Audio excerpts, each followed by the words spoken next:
All right, business owners, I just got back from Google Marketing Live in California, and this is my part 3. I'm going to link below to the part 1 and part 2, and you'll find the first part in the recap of my notes, as well as a link to the second part. This was an absolute deep dive into the future of Google Ads, and beyond the glitz and the glam and the constant AI buzz, we're going to be talking about what truly matters. So what does this mean for your strategy, your budget, and ultimately what matters is your business's growth? In the last couple recordings, I talked a lot about intent and how Google is really doubling down on that intent. It's not just about keyword matching, it's about understanding that user's initial need, context, and where they are in their buying journey. In this last third part, we're going to talk about smart bidding exploration. This is Google's biggest bidding update in the last decade.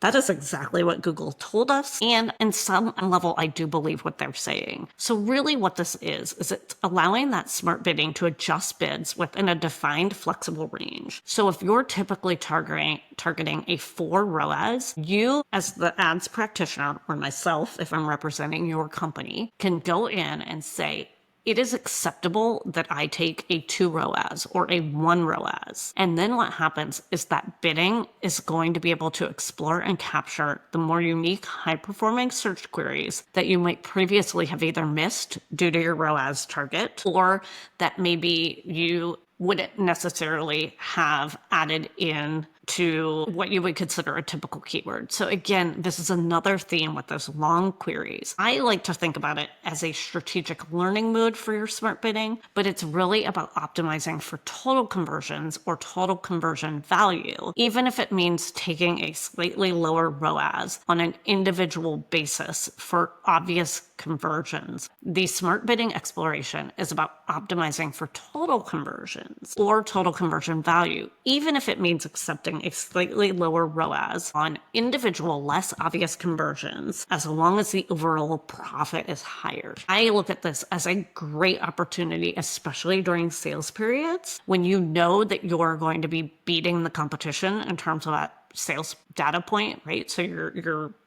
cost is falling below the competition, even though you typically may be a higher cost product. That is a great opportunity to tell Google, we are okay with the smart bidding exploration.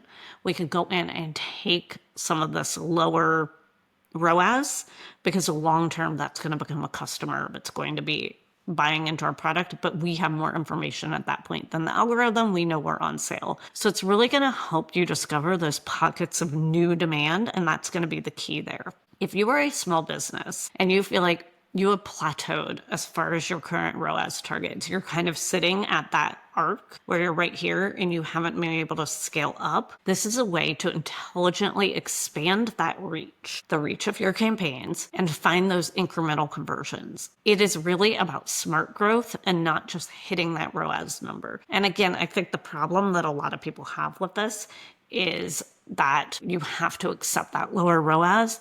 But again, this is going to be where your strategy is going to come into play. If you know that you are willing at this point in time, maybe because you have come off of a period of really high ROAS in your yearly goal, let's just say, because it's common, your yearly goal is X of 4 ROAS, and you have had a seasonally strong period in time for your business where you've been seeing 6 and 7 ROASs, you may be in a position where you can take a portion of that budget and take a 2 ROAS to balance that out throughout the year. This is how I see this. I think it is a great opportunity. I think as always, it's going to be more of an opportunity for the larger businesses, but it is something to think about and consider for your small business. Another huge change, and this deviates from everything that we've been talking about in the previous couple recaps of Google Ads, is the AI agentic tools in Google Ads and analytics. And I want to be careful there. So what this is this really is bringing conversational AI directly into your Google Ads and analytics experience. I think a lot of people are concerned because it seems like it's close to Google recommending things, and I think that that will always be the case. But this is really that conversational expert that you can chat with and troubleshoot to get insights. In the example they showed at Google Marketing Live, they had someone ask why website traffic had dropped. script. But as always, just as you would ask ChatGPT or any chatbot, take this for what it is. It's what the platform is telling you. And then you as a human need to make sure that you are digging deeper into what it's saying. Of course, like it goes without saying, but this wasn't an example, is that this chatbot can help you troubleshoot, get insights, or suggest campaign optimizations. Again, make sure you keep the human and the expert at your disposal. You can call someone like me to help you to determine, is this actually a good change for your business? But it's an additional layer and an additional tool that can start pointing you in the right direction. I think that this is exciting, but I will stress again, caution, and remember that these are just tools. They're designed to reduce friction, potentially help with support, but you as the business owner, myself as the strategic partner, still need to provide the business context and critical thinking with a tool like this. It's not a set and forget it button and a auto apply. It can be incredibly helpful for quicker problem solving, understanding data, and again, potentially reducing your reliance on help desk interactions. But I would always consider the recommendations in light of your specific business goals, and don't let it become a black box of auto recommendations that you rely on.